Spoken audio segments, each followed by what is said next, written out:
श्रीमन्नारायण। श्रीमन्नारायण। श्रीमन्नारायण बताएं। जी, मेरा एक प्रश्न था कि गंगा माँ की उत्पत्ति कैसे हुई धरती पर, और दूसरी चीज कि गंगा जी विष्णुपति कैसे बनी। इस समय गंगा का स्नान चल रहा है जी जी। ठीक, मकर संक्रांति का समय है, कुंभ स्नान है, प्रयाग में आप लोगों का रहना है जी तो गंगा जी के विषय में हर हर गंगे कहना है। ठीक है, गंगा जी की कथा तो एक बार हम बता चुके हैं ना कि उत्पत्ति कैसे हुई है। नहीं, ये नहीं हुई है। ठीक है, गंगा जी की उत्पत्ति का एक तो आता है वामन अवतार से, जब आदित्य के 12वें पुत्र बनते हैं श्रीमन्नारायण और राजा बलि को ठगते हैं 3 पग भूमि मार करके। जी तो 2 पग में तो पूरा ब्रह्मांड ले ली, सृष्टि ले लिए, पूरा ब्रह्मांड से पूरी धरती, यहाँ तक कि कुछ नहीं बचा। तो कहा यह जाता है कि उसी समय जो ब्रह्मांड में इनका नख गया, इनका पैर गया था, तो वहाँ जो ब्रह्मांड फटा, ठीक है जी तो वहाँ पे कमंडल में, कमंडलों में जी ब्रह्मा जी ने गंगा जल रखा था, उसी से इनके पैर को धुला, अब पुनः कमंडल में रख लिया, तो जो जल था वो पवित्र हुआ, वो गंगा हुई। ठीक है जी। एक तो ये है, लेकिन अगर विस्तार रूप से हम जाने, अब इनको विष्णुपदी कहा गया क्योंकि विष्णु के नख से, नारायण भगवान के नख से वो ब्रह्मांड फटा। ठीक है, और वहाँ फिर ब्रह्मा ने इनको कमंडलों से जल निकाल करके इनका याचना की, पूजा पाठ की, तो ब्रह्म नख से निकलने की वजह से, विष्णु के पद से निकलने की वजह से विष्णुपदी कही गई। एक ये है, लेकिन अगर मूल रूप में हम गहराई से देखें तो गंगा जी की उत्पत्ति कैसे हुई है और उनके कमंडलों में कैसे पहुंची। भाई ब्रह्मा जी ने अगर धूला नारायण के पैर को, वामन जी को, वामन अवतार हुआ तो वामन जी के पैर को अगर उन्होंने धूला तो जल मिला कहाँ से, कमंडलों में उनके कहाँ से आया। तो विष्णुपदी कैसे बनी, उसी वक्त बनी कि इसके पहले भी बनी थी? तो इसके पहले बनी थी। अब हम चलते हैं इसके लिए गोलोक। गोलोक की कथा बार बार आती है, गोलोक से ही सब कुछ, सृष्टि से लेकर के सब कुछ निर्माण वहीं से हो रहा है, सब वहीं से निर्मित हो रहा है। ठीक है, तो गोलोक में एक समय संगीत की रचना की गई थी जिसमें समस्त देवता उपस्थित थे। ठीक है, जिसमें ब्रह्मा और हमारे शिव भोलेनाथ भी वहाँ पे प्रेजेंट थे। जी, भोलेनाथ बहुत बड़े संगीतज्ञ हैं, ये जान लीजिएगा। वो संगीत बहुत अच्छा गाते हैं, उनकी आवाज़, उनका राग वालुम बहुत नंबर 1 का है। नारायण भक्ति ही करते हैं, राम राम कहना, भजन करना, यही इनका मुख्य। वैष्णव अगर कोई है तो शिव जी हैं, सबसे प्रमुख व्यक्ति अगर कोई है, चाहे देवता में चाहे मनुष्य में, तो राम के, कृष्ण के सबसे बड़े भक्त जो है हमारे भोलेनाथ जी हैं। ठीक है जी, तो वहाँ पे ये संगीत गा रहे थे, वीणा भी बजा रहे थे, और सारे देवता, गोप गोपियाँ, राधा, सारे लोग, कृष्ण भगवान एकदम मोहित होकर के, मस्त होकर के सुन रहे थे। इतना अच्छा संगीत इन्होंने गाया कि श्री कृष्ण जी और राधा जी जहाँ बैठे थे ये द्रवीभूत हो गए। द्रवीभूत, इसका मतलब क्या हो गया? द्रवित हो गए। इधर राधा माँ, इधर श्री कृष्ण भगवान, दोनों के अंग से जल निकलने लगा, तरल पदार्थ बहने लगा। उधर राधा जी के शरीर से, इधर श्री कृष्ण जी के शरीर से जल बहने लगा, एक प्रेममयी जल। द्रवीभूत होकर के कि मस्त हो गए वो भाव विभोर में, और जो जल बहा वही नदी का रूप पकड़ ली और वो बन गई गंगा। इसका मतलब क्या है? इसका मतलब कि शंकर जी के संगीत से जो प्रसन्न मुद्रा में श्री राधा और कृष्ण जी हुए, उनसे ही गंगा जी की उत्पत्ति हुई जी। और जब गंगा जी की उत्पत्ति होती है तो वो देवी रूप में प्रकट हो जाती हैं, सबको प्रणाम करती हैं, श्री कृष्ण को, श्री राधा को, चतुरानन को और पंचमुख को, पंचानन को। जी शिव जी का मुख 5 है, ब्रह्मा जी का मुख 4 है, ठीक है। जी और कार्तिकेय का मुख 6 है, रावण का मुख 10 है, कार्तिकेय को खडानन, रावण को दशानन, और एक का 100 सिर था, उसको सहस्त्र आनंद कहा जाता है। उसकी कथा हम कभी सुना देंगे। रावण का भाई ही माना जाता है। जी ये रंगनाथन रामायण में या अद्भुत रामायण एक है, उसमें इसका जिक्र है, ठीक है। जी तो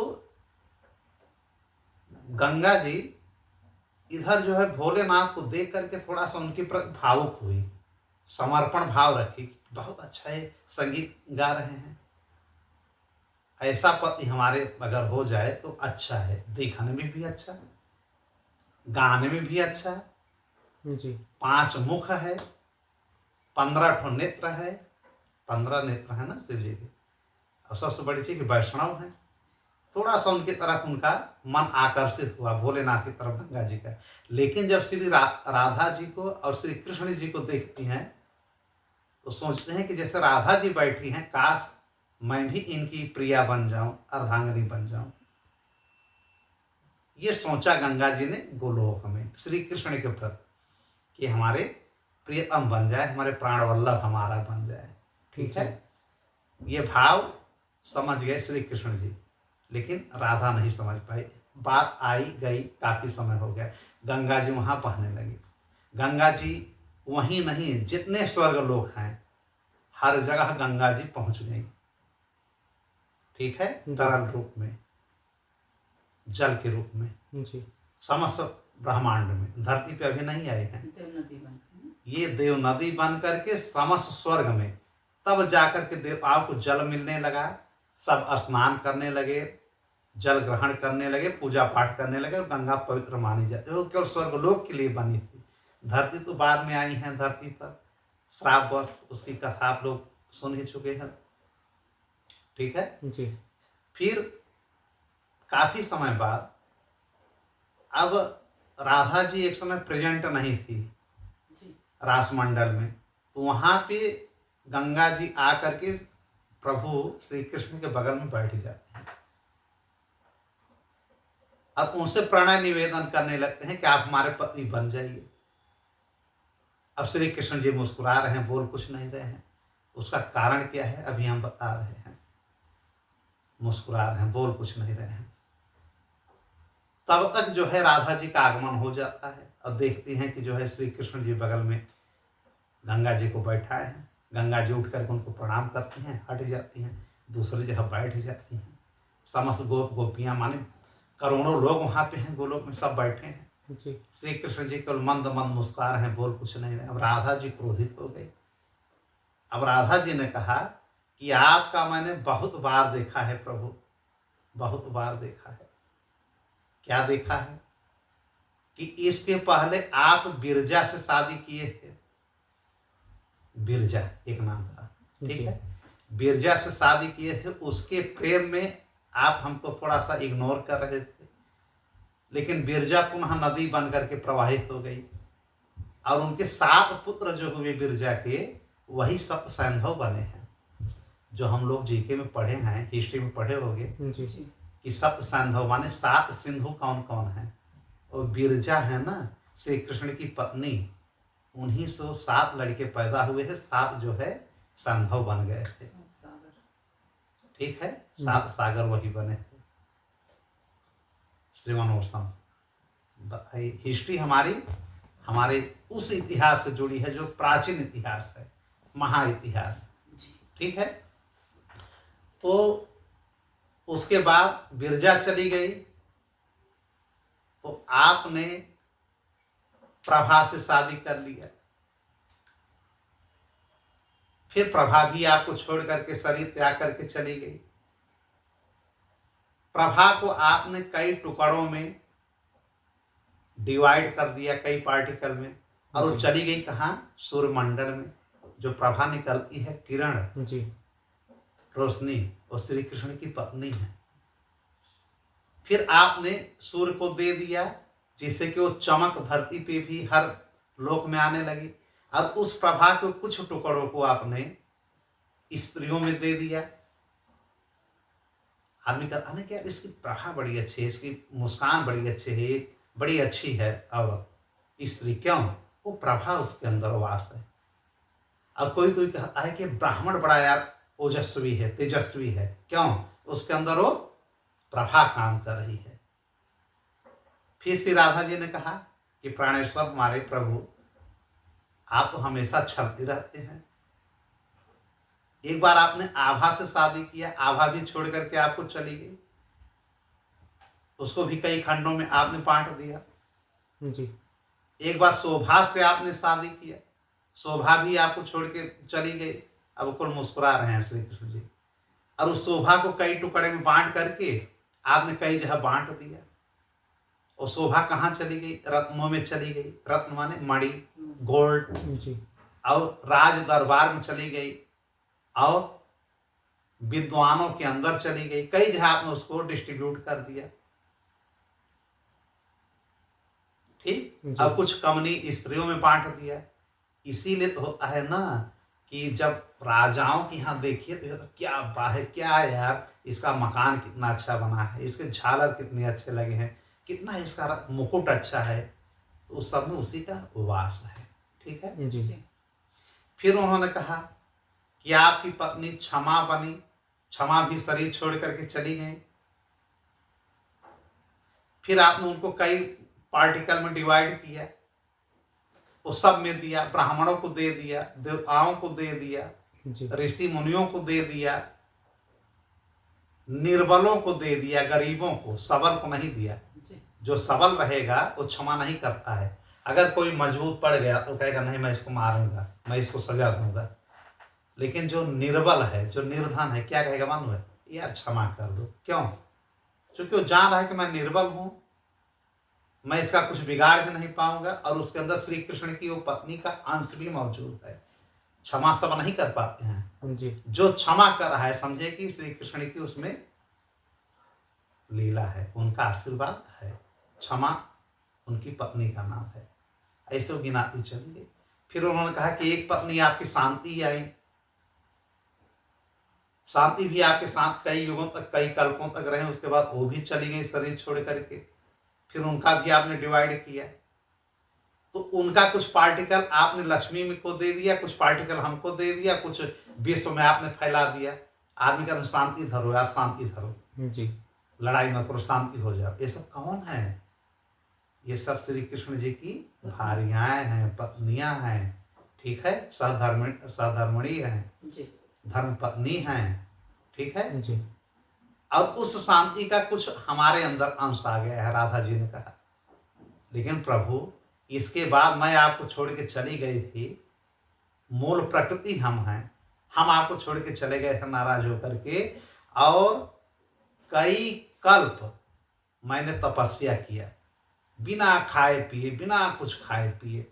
कभी फल खाया, कभी पत्ता खाया, कभी पानी पिया, कभी वायु पी करके मैंने कल्पों तक आपको पाने की मैंने चेष्टा की। और आप याद करिए, जब मैं मरने वाली थी तब आप जा करके हमको पुनः अपने गोद में उठाते हैं, अपने छाती से लगाते हैं, सीने से लगाते हैं, हृदय से लगाते हैं, और क्या कहते हैं? रोते हैं आप और कहते हैं कि प्रिय तुम मेरी प्राण वल्लभा हो, प्राण वल्लभा हो, अब तुम्हारे सिवा में कोई पत्नी नहीं रखूंगा।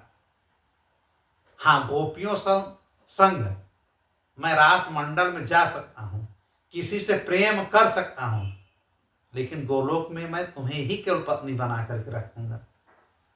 अब श्री कृष्ण जी मुस्कुरा रहे हैं, कहना आपने वादा किया तब मैं रासमंडल की अधिष्ठात्री देवी पुनः बन करके आई हूं। और ये गंगा जी अब आपसे शादी करना चाह रहे हैं, आप अपने उद्देश्य से भटक रहे हैं, आप अपने वादा से मुकर रहे हैं। जैसे कहा जाता है कि आप वादा खिलाफी मत करिए। जी। अब मैं इसको पी जाऊंगी, गंगा जी को मैं पी जाऊंगी। जब गंगा जी रहेंगे ही नहीं तो आप पत्नी किसको बनाएंगे? अब श्री कृष्ण कुछ नहीं बोल रहे हैं, कुछ बोले, उसके पहले गंगा जी वहां से अंतर्धान हो गई। वो समझ गई कि हमारे ऊपर विपत्ति आ गई है, और वो भाग करके कहाँ गई किसी को पता ही नहीं चला। वो जा करके श्री कृष्ण जी के चरणों में समा गई। देखिए, अब विष्णुपदी की हम कथा बता रहे हैं, श्री कृष्ण के ही चरणों में जाकर के समा गई, छिप गई मतलब। अब इन्होंने किया क्या, राधा जी ने गोलोक में जितना जल था उसको उन्होंने पी लिया, बैकुंठ जाकर के पी आई, हर जगह समस्त जगह ब्रह्मांड में हर स्वर्ग में जाकर के इन्होंने जल को, गंगा का ही जल हर जगह गंगा को पी लिया। लेकिन एक अंश में भी श्री कृष्ण के चरणों में उनका वास है। अब वो खुशी खुशी बैठ गए और बोलने लगे कि देखिए आपको वजह से गंगा जी का ये हाल हुआ। राधा जी ने कहा, अब श्री कृष्ण बोल ही नहीं रहे, बस वो यही कह रहे हैं कि तुम राधा समझ नहीं रही हो, ऐसा कुछ नहीं था। उन्होंने कहा चलिए चलिए आप बहुत चलिए, मैं आपको समझ रही हूँ, आप वादा से लग रहा है मुकर गए। तब तक काफी समय बीत गया, ब्रह्मा से लेकर के समस्त ब्रह्मांड के जीव जंतु सब मरने लगे, बहुत बुरा प्रभाव पड़ा, कंकाल पे कंकाल होने, देवताओं का मुख सूख गया। भाई अमर जरूर हो लेकिन जल तो चाहिए ना, ना स्नान कर पा रहे हैं। सब भाग करके देवता जाते हैं शिव जी के पास, शिव जी ब्रह्मा जी के पास, ब्रह्मा जी लेकर के सब आते हैं गोलोक में।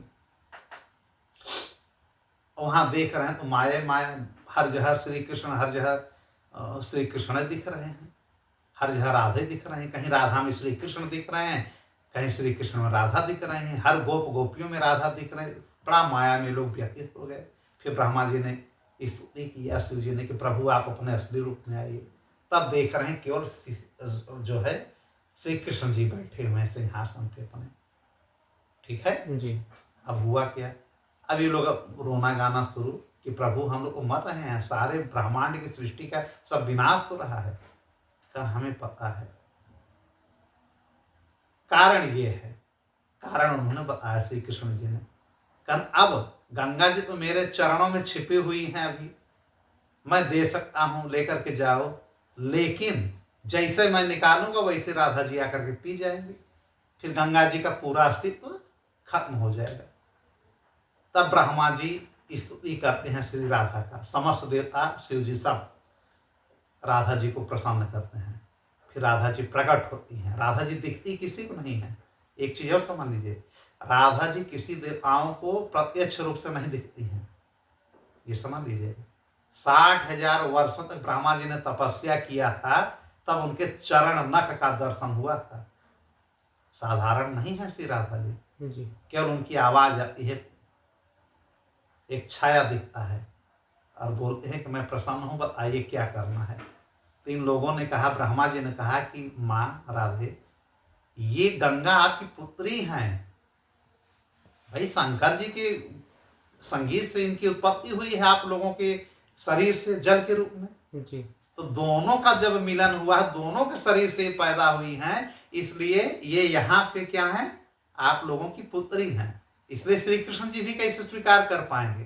तब श्री कृष्ण जी ने कहा कि राधे, यही मैं कहना चाह रहा था कि तुम्हारे अंश और मेरे अंश से मिल करके वो उत्पन्न हुई है, तो हम लोगों की बेटी बन गई, तो हम कैसे मतलब इनको अपनी भार्या बनाएंगे।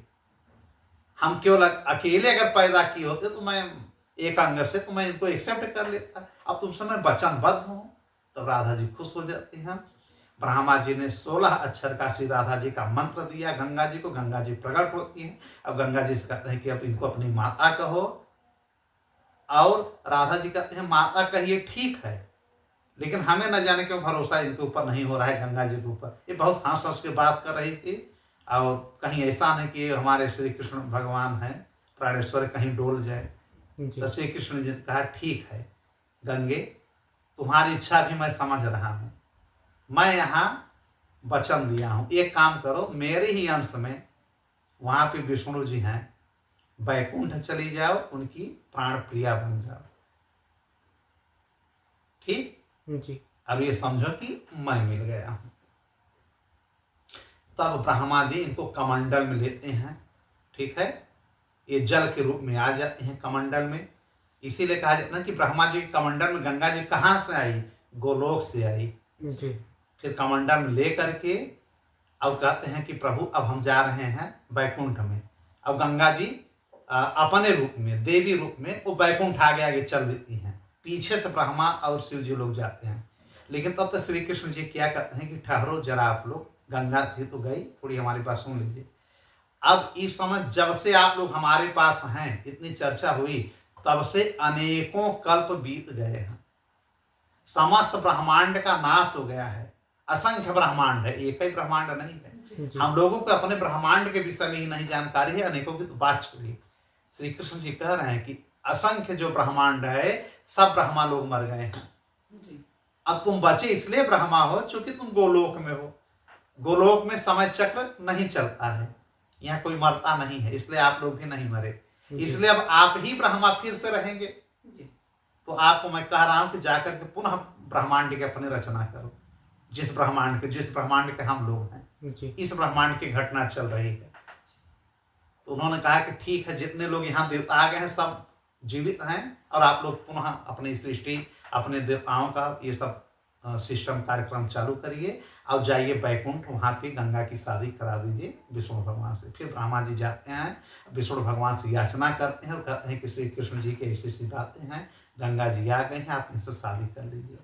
तब तक लक्ष्मी से शादी नारायण की हो गई रहती है, सरस्वती की हो ही रहती है। अब गंगा जी भी आ गए, 3 पत्नियां इनकी हो गई। बाद में तुलसी माँ आती है, उसकी कथा जानते हैं, हम सुनाए भी हैं, ठीक है। अभी 3 पत्नियां हो गई। फिर ये रीति रिवाज से इनकी शादी करते हैं, और एक रूप में गंगा वहां इनकी पत्नी बन के रहती है। और जो कमंडल में लेकर के पुनः जाते हैं ब्रह्मा जी, तो हर जगह, हर लोक में, स्वर्ग में थोड़ा थोड़ा करके जल को जब गिरा देते हैं, तो वहां गंगा जी पूर्ण रूप से अपने नदी के रूप में आ जाती हैं। अब कुछ अपने कमंडल में लिए रहते हैं हमेशा। और जब यही वामन भगवान जब वहां पे पुनः ब्रह्मांड में इनका पैर पड़ गया था, तो इनके पुनः चरणों को धुल करके अब गंगा जी को उन्होंने उसी कमंडल में रख लिया था। और जब भागीरथ ने तपस्या किया, जब भागीरथ ने तपस्या किया, अब गंगा जी का अवतरण हुआ हमारे मर्त्यलोक में, तो उसी जल को, उसी गंगा को ब्रह्मा जी के द्वारा हमारी धरती पे भेजा गया, जो शिव जी ने जटा पे लिया, जटा से लेकर के पुनः धरती पे, हिमालय से लेकर के गंगा सागर तक जाती हैं, ठीक है जी। गंगा भागीरथ के साथ साथ, भागीरथ के विषय में बताया ही है कि इनके पिता दिलीप हैं, दिलीप से के पिता अंशुमान हैं, अंशुमान के पिता असमंजस, ठीक है। भगीरथ से के पिता दिलीप, दिलीप के पिता अंशुमान, अंशुमान के पिता असमंजस, असमंजस के पिता सगर, और सगर इक्ष्वाकु कुल के थे, ठीक है। सगर का मतलब जो विष सहित हो। सगर जब पैदा हुए हैं ना, तो इनके अंदर विष भरा हुआ है। गर माने विष होता है, स माने सांप, क्योंकि इनके भी पिता की जो 2 पत्नियां थी, इनको जहर देती मारने के लिए, लेकिन ये जहर सहित मरे ही नहीं, जीवित हो गए, इसलिए इनका नाम सगर रखा गया है फिलहाल। तो फिर भगीरथ लेकर के आते हैं, भागीरथी बनती हैं, जाह्नवी ऋषि बीच में पी जाते हैं गंगा को, ठीक है। देखिए गंगा को बार बार लोग पीना चाहते हैं, उधर राधा जी पी रहे थे, अब यहाँ धरती पे जाह्नवी ऋषि पी रहे थे, पी ही लिए थे।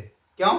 क्योंकि उनकी कुटिया को बहाती हुई लेकर के चली गई, क्योंकि गंगा जी ने कहा है कि मैं अपनी तीव्र वेग को कहीं मोड़ूंगी नहीं, मैं सीधे चलूंगी।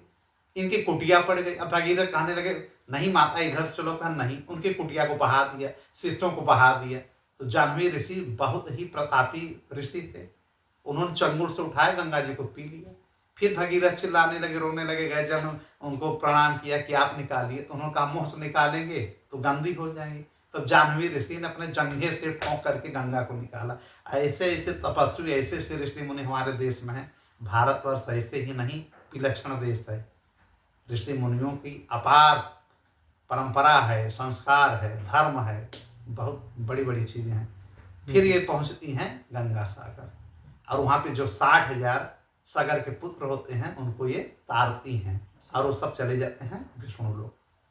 तो इसलिए इनका नाम विष्णुपदी पड़ा, चूंकि विष्णु के चरणों से ये उस समय भी निकले, वामन अवतार में भी, जब ब्रह्मा जी ने सेवन किया चरणों का और पुनः कमंडल में रखा, फिर धरती पे आती है। जी ठीक। जी श्रीमान नारायण। श्रीमान